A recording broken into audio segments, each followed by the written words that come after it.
नमो अरिहंताणं नमो सिद्धाणं नमो आयर्याणं नमो उवज्जायाणं नमो लोये सव्वसाहुणम् एसो पंचणमुक्कारो सव्वपावपणासनो मंगलाणं च सव्वेसिं पडमं हवै मंगलम्। ओम नमो अरिहंताणम्। महादेव्या कुक्षिरत्नं शब्दजितरुवात्मजं राजचन्द्रम् अहं वन्दे तत्त्वलोचनदायकं प्रभुतत्त्वलोचनदायकं। जे स्वरूप समजा विना पाम्यो दुःख अनंत समजाव्યું તે પદ નમો શ્રી સદ્ગુરુ ભગવન પરાત્પર ગુરુવે નમઃ પરમપરાચાર્ય ગુરુવે નમઃ પરમ ગુરુવે નમઃ સાક્ષાત પ્રત્યક્ષ સદ્ગુરુવે નમો નમઃ। અનંત અનંત ભાવ भेदथी भरेली भली अनंत अनंत नय निक्षेपे व्याख्यानी छे सकल जगत हित कारिणी हारिणी मोह तारिणी भवाब्धि मो चारिणी प्रमाणी छे उपमा आप्यानी जेने तमारा खवीते व्यर्थ आपवाथी निज मापाई में मानी छे अहो राज चंद्र बाळ ख्याल नथी पामताय जिनेश्वर तणी जाणी तेणे जाणी छे गुरुराज तणी वाणी जाणी तेणे जाणी छे। ओ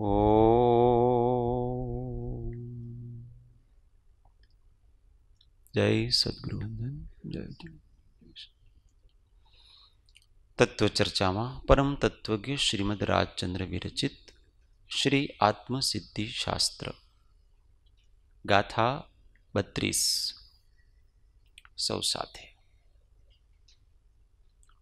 नहीं कषाय उपशांतता नहीं अंतर वैराग सरलपणो न मध्यस्थता ए मतार्थी दुर्भाग्य सरलपणो न मध्यस्थता ए मतार्थी दुर्भाग्य। मतार्थी जीवना लक्षणों विवेचन चाले छे। आगळ के छे नहीं कशाय उपशांतता नहीं अंतर वैराग सरलपणो न मध्यस्थता ए मतार्थी दुर्भाग्य। आवा मतार्थी छे ते दुर्भाग्यशाली छे। सौभाग्य किसको कहा? बहुत धन वैभव है उसका नाम सौभाग्य ऐसा नहीं कहा। यहाँ बाहर की बहुत समृद्धि है तो वो सौभाग्यशाली ऐसा नहीं कहा। यहाँ सौभाग्यशाली किसको कहा है? जिसकी कषाय मंद है, जिसके अंदर वैराग है, जिसके अंदर सरलता है और जिसके अंदर मध्यस्थता है, वो सौभाग्यशाली ज्ञानियों की दृष्टि अलग होती है।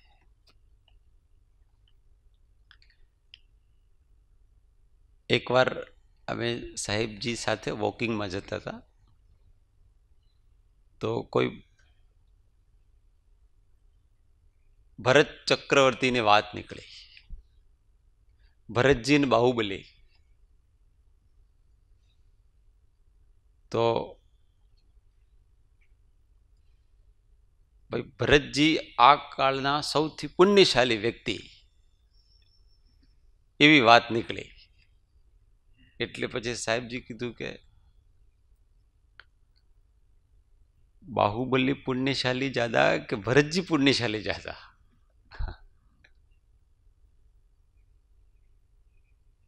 जो जितना अधिक पहले संयम ग्रहण कर लिया और मोक्ष गया उसको पुण्यशाली कहा जाएगा ना। वर्षों तक पड़े रहे घर में, वो कोई पुण्यशाली थोड़ी है, उनके पाप का उदय है।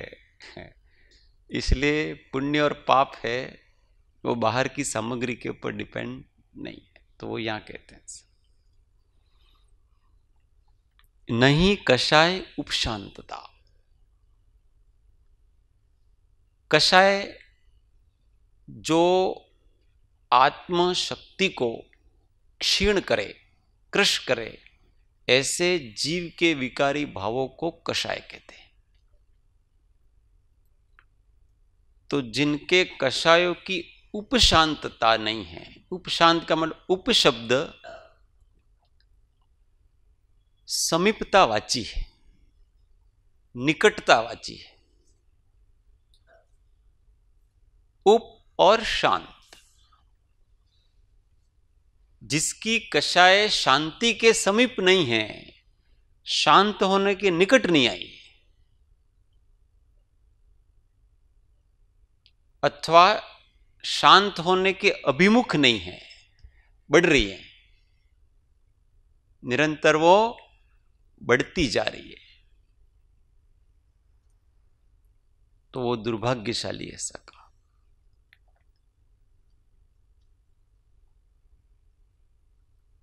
बचपन से जवानी आई तो इच्छा बढ़ी के घटी, और अधिक इच्छाओं का द्वार खुल गए। बचपन में खिलौनों से संतुष्ट होते थे। बचपन में ऐसा करते थे ना, गुड्डे गुड्डियों का खेल खेलते थे ने, एक दूल्हा बनता ने एक दुल्हन बनती ना। अब इच्छा बढ़ी, अब गुड्डे गुड्डियों से काम नहीं चलता है, अब तो साक्षात शादी विवाह करना पड़ता है। साक्षात चाहिए, इच्छा बढ़ी, और थोड़ा प्रौढ़ होता है तो और इच्छाएं बढ़ती है। पहले तो ऐसा था कि अच्छे अपने तो शादी हो जाए तो बहुत मजा है, अब शादी हो गई तो इससे और इच्छाएं बढ़ती हैं। अब 2-4 संतान हो और अच्छा घर हो न, अच्छा सब, ऐसे इच्छाएं बढ़ती जाती है। प्रौढ़ हो गया, अब ये तो सब घर बार ये तो सब हो गया, पर अब अपने को समाज में प्रतिष्ठा बनानी, फिर उस मान की इच्छा जागती है। पहले काम था, अब मान भी साथ में आ गया, और ऐसा करते करते करते बुढ़ापे में और अधिक इच्छाएं जागती है, कम नहीं हो रही है, कषाय ज्यादा के ज्यादा ही हो रही है। तो ये दुर्भाग्यशाली व्यक्ति है कि नहीं कषाय उपशांतता। उपशम, उपशांत और उपशम दोनों फर्क है। शांत का मतलब होना उसका क्षीण होने के अर्थ में शांति से अर्थ है। उपशम होना का मतलब होता है दब जाना। जैसे दूध नो उभरो आवे ने तो उस पे के ऊपर पानी डाल देते तो क्या हो जाता है, वो नीचे बैठ जाता है, दूध नीचे बैठ जाता है। उस नीचे बैठ जाने को उपशम कहते हैं, और उसका नष्ट हो जाना उसका नाम शांत कहलाता है, कि वो शांत हो गया।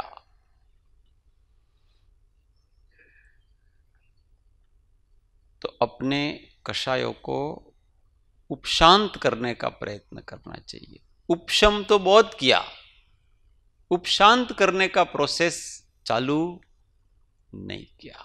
दबाया तो सही, परिस्थितिवश कभी दबा, बड़ी इच्छा के कारण से छोटी इच्छा, मान के कारण से कषाय दबी, ऐसे अलग अलग प्रकार से कषाय दब जाती। किसी के ऊपर क्रोध आ रहा है, बहुत से लोग देख रहे हैं, तो यार मेरा क्या विचार करेंगे, इसलिए अभी उसके ऊपर गुस्सा उतारना नहीं, ये सब चले जाएंगे इसके बाद देखूंगा।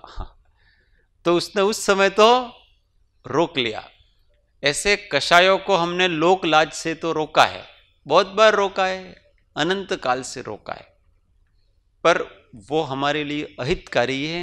ऐसा करके उसका मूल को नष्ट करने का प्रयत्न नहीं किया है। तो मतार्थी जीवों के कदाचित कषाय उपशम तो हो सकती है, उपशांत नहीं होती उसकी। कषाय नहीं करता हुआ दिखता तो है, परंतु उसकी उपशांतता कषाय को नष्ट करने का अभिप्राय नहीं बनाया है, और उसके प्रोसेस का सेवन भी वो नहीं कर रहा है, इसलिए उसको मतार्थी कहते हैं। तो मतार्थी का ये पहला लक्षण बताया, नहीं कषाय उपशांतता। दूसरी, नहीं अंतर वैराग्य। अभी तो मतार्थी के लक्षण चल रहे हैं, फिर आत्मार्थी के आएंगे अभी। हाँ। कषायों को निकालने का एक ही उपाय है। किसी भी चीज को निकालना है ना, तो उसका एक ही उपाय है, सबसे पहले उसको है जानो। ये उसका उपाय का प्रथम चरण। अपने घर में कोई चोर आया तो निकालते कब हैं? जब उसको हम है जानेंगे, ये घर में रहने जैसा, रखने जैसा नहीं है, तो सबसे पहले उसको है जानो। दूसरा, उसको तुच्छ जानो। है जानने का अर्थ तो कि ये निकालने जैसा, रखने जैसा नहीं है, पर हो सकता है कभी कभी उसके प्रति अंदर कहीं मिठास हो, उसमें कभी कभी महात्म्य हो, अच्छा है यार, बहुत अच्छा है, पर क्या करे, अपने घर में रखने जैसा नहीं है तो अच्छा। हाँ, तो वो अपने घर में रखने जैसा नहीं है, पर वो अच्छा भी नहीं है, तुच्छ है वो। तो दूसरी स्टेज क्या आ गई? पहले तो है जाना, दूसरा उसको तुच्छ जाना। अब जब तुच्छ जाना तो फिर उसकी तरफ मन जाएगा नहीं। और तीसरा, महा अकल्याणकारी जाना, ये मेरे लिए सर्वथा अकल्याणकारी है, ऐसा उसको जाना। बस इतना हो गया तो हो गया काम। समय सार में कहा ना, ये अशरण रूप हैं। ये कषाय विकारी भाव जितने भी हो, वो क्या हैं? अशरण रूप हैं। इनकी शरण कभी, ये अपने को, अपन उनकी शरण में जाए ना, तो भी ये अपने को रखते ही नहीं है, क्योंकि ये हमेशा रहते नहीं है। चोर को घर में रख भी दिया ना अपनों ने, तो कदाचित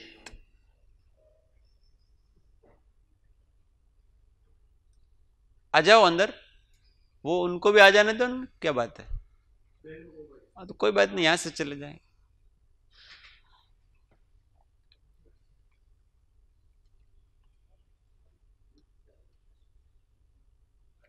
तो तीन बातें हुई कषायों को उपशांत करने की। पहली कौन सी? हे जानना, दूसरी तुच्छ जानना, और तीसरी अकल्याणकारी ऐसा जानना। तो उसका महात्म्य खत्म हो जाता है। और जो ये तो हो गया भूमिका रूप प्रोसेस उसका। अब उसका मुख्य उपाय, कषाय के विपरीत जो निष्कषाय भाव है, उसकी श्रद्धा करना, उसको उपादेय मानना, उसके प्रति महात्म्य लाना, उसको कल्याणकारी मानना और उसका अनुभव करने का प्रयत्न करना, उसकी शरण में जाना, तो ये निकल जाएंगे, ऑटोमेटिक निकलने वाले। तो जो निष्कषाय अपना चैतन्य भाव, वितराग भाव, समता भाव, शांति, शांति की अनुभूति होगी तो जो अशांत करने वाली वस्तुएं हैं वो अपने जीवन में से अपने आप निकल जाती है, उनको कोई निकालना पड़ता नहीं। इसके लिए पॉजिटिव साधना करना। अब उन्होंने प्रश्न पूछ ही लिया है तो फिर वो चौपड़ा खुल ही गया। प्रश्न पूछ रहे थे तो वो चौपड़ा खुल जाता है सारा। उसके लिए पॉजिटिव साधना ज्यादा करना। पॉजिटिव साधना क्या होती है कि जिससे भी आत्म शांति वर्धमान हो वो साधना अधिक करना। किससे होती है? स्वाध्याय, ध्यान, भक्ति। इससे जीवन में सहज शांति मिलती है। और तथारूप पुरुषों की संगति, उपवास, उपवास मतलब सत्संग, तथारूप दशावान पुरुषों के साथ रहने से, स्वाध्याय करने से, दिल खोल के भक्ति करने से और गहन ध्यान चिंतन करने से, ये पॉजिटिव साधना। इससे अपने आप शांति आती है और वो सब कषाय, विकार, काम, क्रोध, लोभ, मोह कब चले जाते हैं वो अपने को पता नहीं पड़ता है। ज्यादा पॉजिटिव साधना करना चाहिए। पॉजिटिव साधना ज्यादा करेंगे तो उसकी जो निषेधात्मक साधना है वो अपने आप बन जाएगी। फिर कोई वस्तु त्यागनी नहीं पड़ेगी, त्याग हो जाएगा। साधु की संगति, सज्जनों की संगति करनी है तो दुर्जनों की संगति अपने आप अच्छी नहीं लगेगी। वो तो जिसको शांति अच्छी लगती है उसको कभी भी गृहवास अच्छा नहीं लगेगा। ये नैसर्गिक नियम है, क्योंकि घर में शांति नहीं मिल सकती है। ये तो कल दोपहर के स्वाध्याय में आया था अनुपम भाई ने, गृहवास जने भाला जेवो। घर में रहना तो कैसा लगता है उसको? भाले के जैसा लगता है, पर नहीं लग रहा है अभी तक। इसका अर्थ क्या है?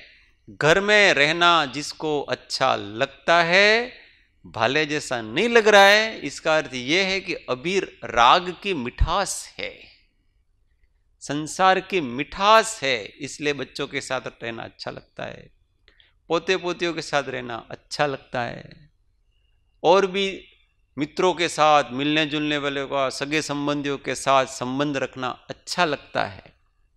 रखते हैं वो एक अलग बात है, समाज में रहते हैं तो वो सब रखना पड़ता है, पर ये जो अंदर से अच्छा लगता है इसका अर्थ है कि अभी कहीं संसार में रहने के भाव पड़े हुए हैं, आसक्ति है, राग है, मोह है, वो पड़ा हुआ है। तो पॉजिटिव साधना करेंगे जिसको निवृत्ति का टेस्ट लग गया, उसको प्रवृत्ति में अच्छा नहीं लगता है। जो या कोबा ज्यादा रहता है ना, वो घर में जाए ना तो थोड़े दिनों में व्याकुल होके वापस आ जाता है। अरे यार नत रहो, ऐसा संकल्प करके जाता है तो आ फरे तो घरे छे ने आम 2-3 महीना रोकाई से, और 8-10 दिन होते हैं ना, फोन आता है, हूँ तो आऊँ छू भाई, तो आओ, अच्छी बात है, क्योंकि वास्तव में उसको टेस्ट दूसरा लग गया है, शांति का टेस्ट लग गया उसको। इसलिए अब अशांति का वातावरण, वहां कोई घर में ऐसा नहीं है कि बहुत कोलाहल होगा, ऐसा नहीं। आजकल तो घर में कितने सदस्य रहते हैं? 2-3। और ये जो विदेश में जाते हैं एनआरआई, वो तो 2 ही रहते हैं। यहां से अधिक बाहर की शांति देखो ना, तो सारा दिन 2 ही जने घर में रहते हैं, पति पत्नी, क्योंकि वहां तो ऐसा है कि 18-20 साल बाद बच्चे अपने आप अलग ही हो जाते हैं, रहते ही नहीं है। पति पत्नी 2 ही जने रहते हैं, इसलिए घर में तो आप बाहर की दृष्टि से देखो तो दिन भर वो ईडर की गुफा जैसा ही है, शांति। तो भी वो ऐसा कहते हैं कि भाई अमने अब गमतो। इसका मतलब क्या है कि वहां कोई दूसरा डिस्टर्ब नहीं कर रहा है, फिर भी वो घर है। फिर भी वो क्या है? घर है। उसमें घर में अपनापना है, गृहस्थपना। वहां के संस्कार ही इस प्रकार के, इसलिए वहां वो वैराग्य के भाव नहीं आ सकते, अथवा तो कम आ सकते। हो सकता है आपकी साधना में आप वांछन ज्यादा करोगे और ज्यादा कर लोगे, सब साधन ज्यादा कर लोगे, पर भावों की निर्मलता जितना निवृत्ति क्षेत्र में, साधना क्षेत्र में होगी, उतना घर में निर्मलता नहीं हो सकती। साधन कदाचित ज्यादा हो सकता, आप दिन भर पढ़ोगे वहां, कोई नहीं तो क्या करो, हमारा तो आखो दिवस स्वाध्याय चाले, पर उस स्वाध्याय से निर्मलता वो तो निवृत्ति क्षेत्र में आती, वो सत्संग से आती है, तथारूप पुरुषों की संगति करने से आती है। तो कितने उपाय हो गए शांत करने के? पहला उपाय तो हे जानना, दूसरा उपाय तुच्छ जानना, तीसरा उपाय अकल्याणकारी जानना, चौथा उपाय, हाँ, चौथे उपाय में क्या बताया था कि कषाय से रहित जो निष्कषाय भाव है उसकी श्रद्धा करना, उसका अनुभव करने का प्रयत्न करना, और उसके उपाय रूप बताया था कि पॉजिटिव साधना ज्यादा करना, जिससे शांति तुरंत प्रकट होती है, ऐसी साधना अधिक करना चाहिए, तो अपने आप दूसरी चीजें हो जाएगी। इस प्रकार से कषायों को उपशांत किया जाता है, फिर दबाना नहीं पड़ेगा, फिर ऑटोमेटिक अच्छा लगेगा। जिसको भी क्रोधादि होते हैं और व्याकुलता नहीं होती है अंदर से, किसकी व्याकुलता कि ये नहीं होने चाहिए, क्यों होते हैं, ऐसा बहुत खेद होना चाहिए, और खेद नहीं होता है तो समझ लेना चाहिए कि अभी हमारे अंदर मतार्थीपना है, नहीं तो थोड़ी सी भी अपने दोष उत्पन्न हो जाए बहुत खेद होना चाहिए।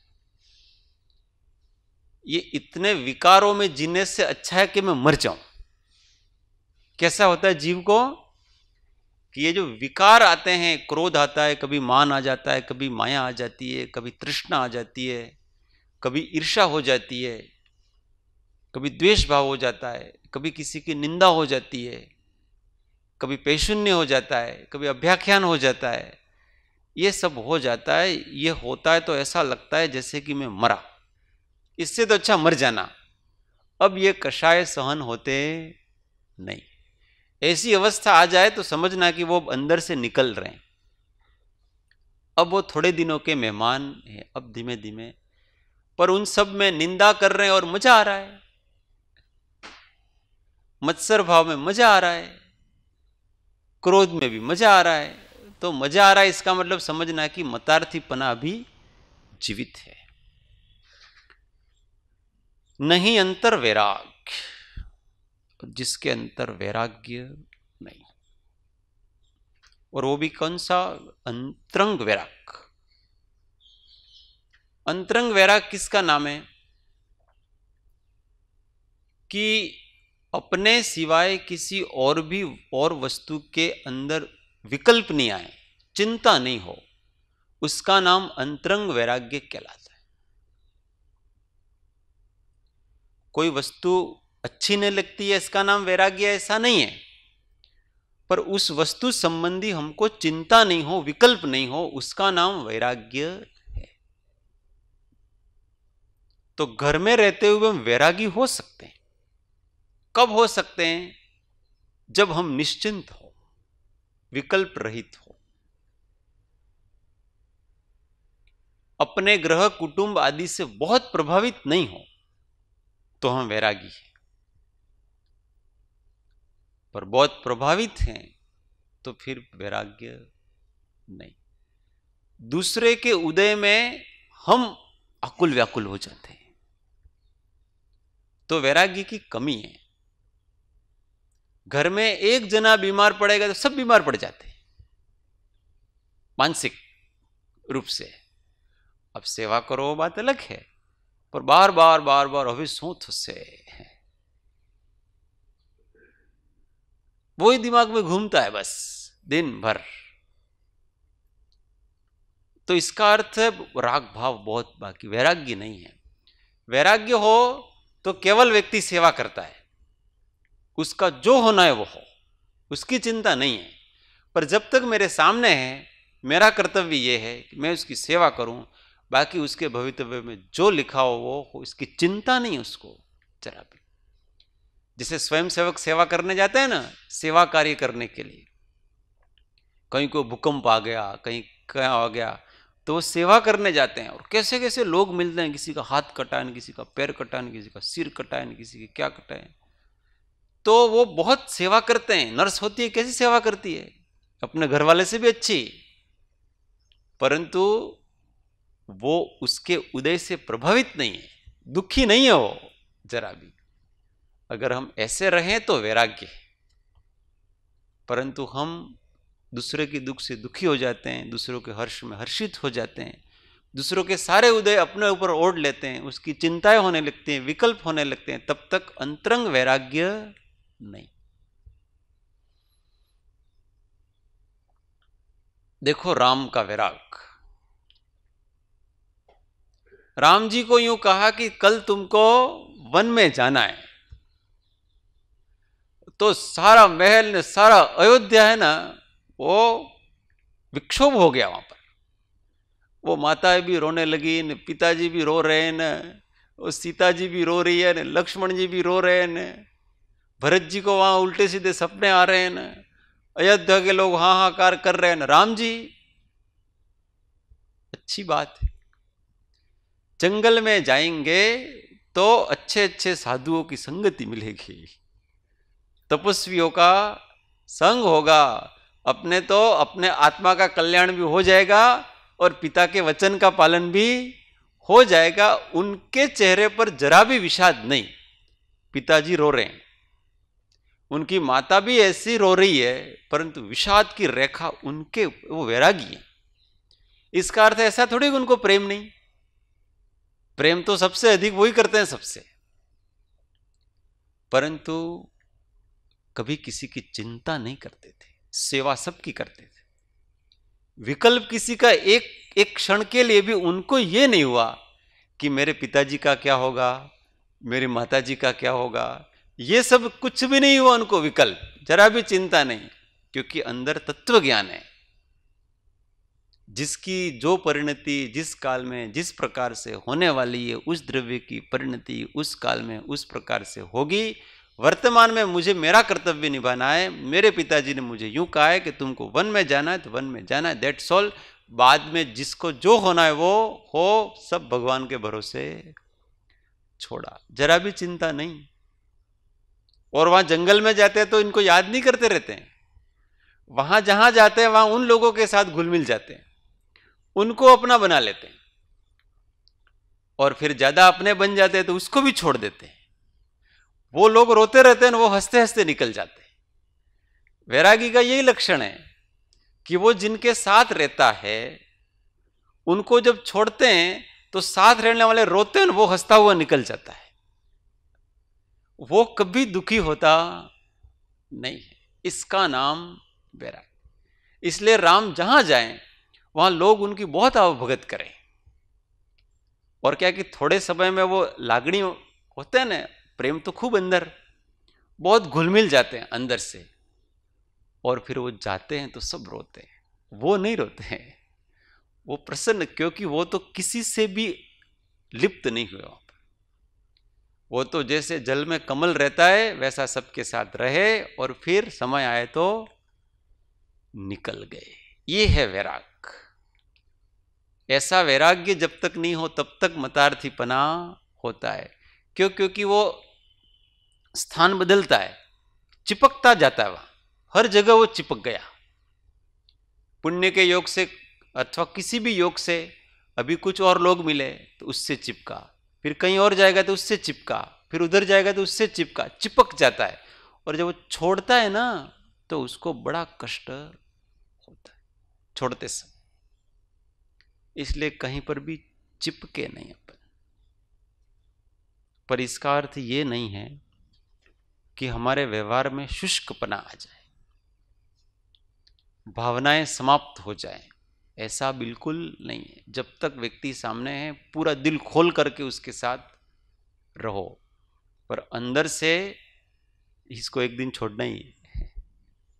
ये छूटने वाला है, इसलिए पहले से ही छूटे हुए रहो अंदर से। ये एक कला होती है, वो जिस मुमुक्षुता प्रकट होती है यथार्थ में, तो वो कला आ जाती है अंदर से। इसलिए कहते हैं कि जिनको ये कला नहीं है, वैराग्य कला जिनके अंदर नहीं है, वो भी दुर्भाग्यशाली मतार्थी हैं। सरलपणों, जिसके अंदर सरलता नहीं है, सरलता से मोक्ष, ये सरलता है वो मोक्ष का द्वार है। अध्यात्म साधना है वो सरलता से ही पैदा होती। जब तक हम जैसे हैं वैसे नहीं हो जाएंगे पारदर्शी, तब तक हम एक कदम आगे नहीं बढ़ सकते। जितनी साधना है वो कपटी व्यक्ति की कोई साधना सफल नहीं होती। इसलिए अंदर से सरल बने। इसका अर्थ ऐसा नहीं कि हमारे अंदर जो है वो हम सबको बताते रहें। हमारे अंदर जितने दोष हैं, वही मेरे अंदर ये दोष हैं, ये दोष है, सबको बताते रहें, ऐसा अर्थ इसका नहीं है। परंतु अपने साथ ईमानदारी रखें कि हम दोष देखें और दोष को निकालने का ईमानदारी से प्रयत्न करते जाएं। इस सरलता। और कोई अपने को अपना दोष कहे तो अपने ईमानदारी से उसको स्वीकार कर ले, ये सरलता। तो ऐसी सरलता भी जिसके अंदर नहीं है, ना ना तो आमस्ते मारो एवं इंटेंशन नहोतो, हमको कोई दोष बताता है ना तो ऐसा करे, आ तो छे ने मारो एवो कोई इंटेंशन एवो नहोतो, फिर भी आपसे गलती हो गई। बिना कषाय भाव के कोई दोष छद्मस्त के नहीं होता है। अपने अंदर कहीं न कहीं कषाय भाव है, तभी जाकर से हमसे दोष हुआ है। और कषाय तो स्वयं दोष है, तो फिर हम कैसे कह सकते हैं कि हमारा अभिप्राय सारो હતો? अभिप्राय में ही कहीं कषाय थी, वासना थी। तो अभिप्राय की कषाय पता नहीं पड़ रही है व्यक्ति को, वासना पता नहीं पड़ रही है, तो हमारा दोष है। अमे कर्म बांध्या छे माटे अमारो दोष छे। वो कृपालु देव को कैसे वो टोपी बताए ने गांधी जी ने, आपने टोपी पहनी है, लगता है उसमें कुछ चमड़ा लगता है, अथवा कोई भी ऐसी चीज लगती, तो निकाल के देखी तो सही बात है आपकी, आज से इसका त्याग। एवो नहीं कि आ तो भूल थी पहराई गई ने, ऐसा कोई बहाने नहीं बनाया उन्होंने। गलती हो गई। भूल क्या है? प्रमाद, और प्रमाद तो दोषी है अपना।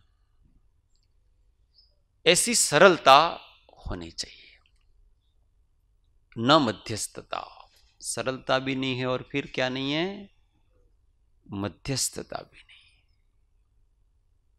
मध्यस्थता किसका नाम?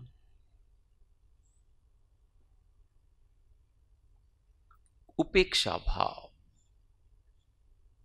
जिसको जो करना है वो करे, मारे कांई लेवो देवो नहीं। संसारनी भागजड़ प्रपंच में जंजाल में पड़वो नहीं, उसका नाम मध्यस्थता है। तमे करो भाई, हवे अमने कई पूछता है नहीं, तमे हूँ आ बाजुए नहीं ने पीली बाजुए नहीं। वो बलराम कृष्ण जी को अर्जुन और दुर्योधन गए, महाभारत का युद्ध होने वाला था ना, तो कृष्ण जी के पास गए। पहले तो कृष्ण जी ने तो स्वीकार कर लिया पांडवों के साथ रहना। बलराम जी के पास गए तो दुर्योधन के तो बलराम जी बड़े मित्र थे, तो उसने सोचा मेरे साथ तो बलराम जी रहेंगे, कृष्ण पांडवों के साथ बलराम मेरे पास। तो बलराम जी ने स्पष्ट किया कि भाई मुझे पांडवों से भी कोई लेना देना नहीं है और कौरवों से भी कोई लेना देना। तुम्हारे आपस की लड़ाई है, तुम लड़ो, तुमको जो करना है वो करो, मैं तो गया तीर्थ यात्रा। ऐसा करके वो तीर्थ करने के लिए मध्यस्थी थे। मुझे तो इन लड़ाई झगड़ों में पड़ना, कोई जीते न कोई हारे, अब कौन सत्य है न कौन असत्य है न, ये सब मुझे कुछ अभी समझ में वो तुम्हारे उस कन्हैया के पास जाओ, वो सत्य असत्य ने वो सब उसको पड़ी है, मुझे कुछ पड़ी नहीं है इसकी। मोक्ष मार्गी थे ना, मुक्त होना था, इसलिए वो इन न्याय अन्याय के चक्कर में भी नहीं पड़े। वो तो किसने न्याय किया न किसने अन्याय किया न, क्या न्याय ने क्या अन्याय बन्यु ते न्याय। द्रौपदी का चीरहरण हुआ तो उसमें उसी का दोष था, उसी ने इस जन्म में भी दोष उसी ने किया था, अंधे का पुत्र अंधा, अथवा पूर्व जन्म में किया होगा, तो उसका दोष का फल किसी के निमित्त से मिल रहा है। ये आप लोग ऐसे नाटक कर रहे हो, उसमें मैं क्या करूं? ऐसा जवाब बलराम जी ने दिया, और किसी तरफ नहीं रहे वो। लास्ट में युद्ध समाप्त हो गया ना, तब बलराम जी आए। ये मध्यस्थता कहलाती। हमको तो किसी में पड़ना नहीं। अगर ऐसा हो करके हम निकल सकें तो बहुत अच्छी बात है। कहीं पढ़ना पड़े अपने को, मध्यस्थ એટલે मध्यस्थता करनी पड़े, अथवा तो कहीं किसी का पक्ष में रहना पड़े, तो सत्य के पक्ष में रहें, समाज में जाएं। परंतु सबसे अच्छी बात तो ये है कि हम किसी के पक्ष में नहीं रहे, क्योंकि क्लेश के कारण है। कोई नहीं समझेगा अपनी बात, क्योंकि सबको अपना अपना ही सत्य लगता है। अपन बात कहने जाएंगे तो भी कुछ मानेगा नहीं। इसलिए क्या करना, जगत छोड़ देना। હું 3 દિવસ માટે જાઉં છું ભાઈ, તમારે જેમ કરવો એમ તમે બતાવી દેજો, मामलो છે। हमको रखना नहीं। ये तो हमारे तो जीवन के बहुत अनुभव है ऐसे। पहले प्रवासी जीवन था ना, और यहाँ आकर के भी बहुत सा जीवन है।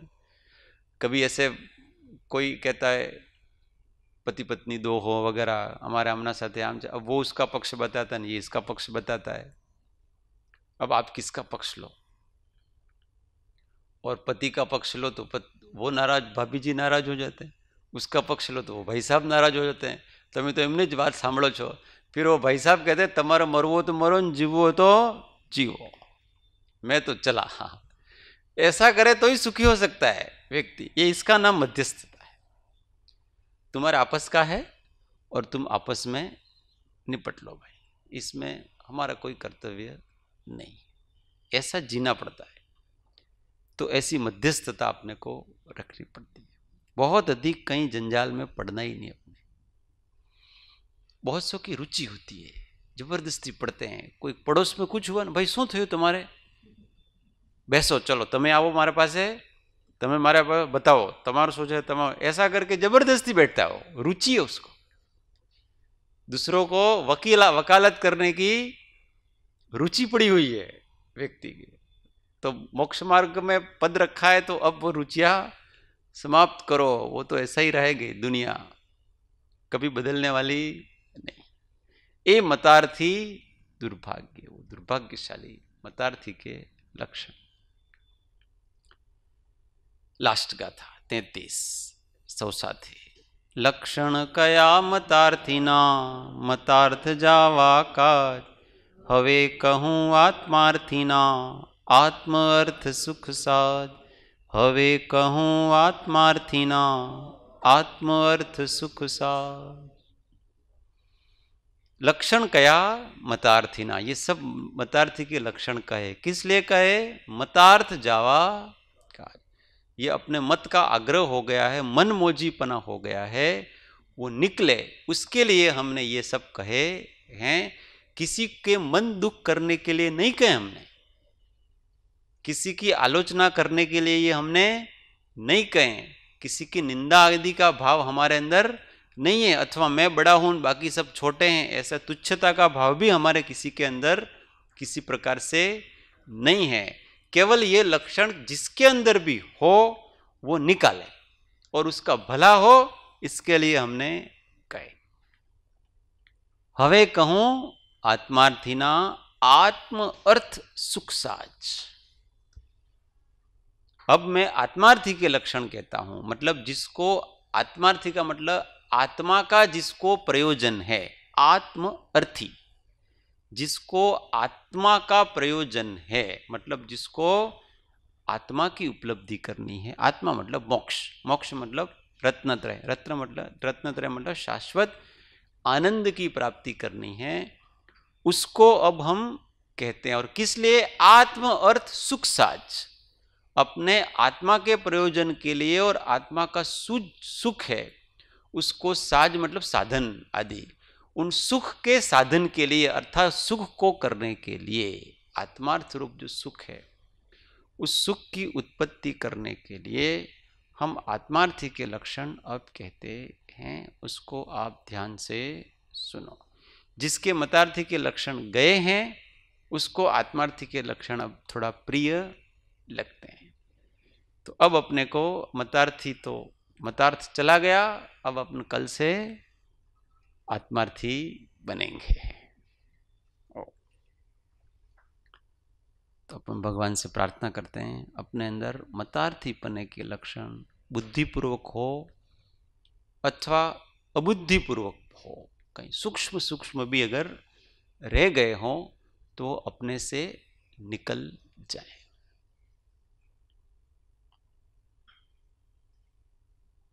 वैष्णव जन तो तेने कहिए जे पीड़ पराई जाने रे, पर दुखे उपकार करे तोय मन अभिमानन आणे रे।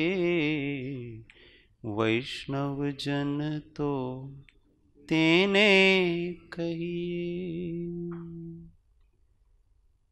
सुखधाम अनंत सुसंत चहि दिन रात्र रहे तध्यानम, पर शांति अनंत सुधामय जे प्रणमो पद ते वरते जय।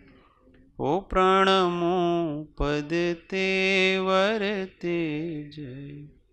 सद्गुरु परम कृपाळु त्रिलोकनाथ की जय। सब संतन की आनंद घन। ओ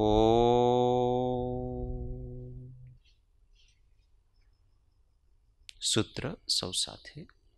हूँ आत्मा छूँ, आपनो सेवक छूँ, सौनो मित्र छूँ। हूँ आत्मा छूँ, आपनो सेवक छूँ, सौनो मित्र छूँ। आत्मा छूँ, आपनो सेवक छूँ, सौनो। ओम शांति शांति शांति।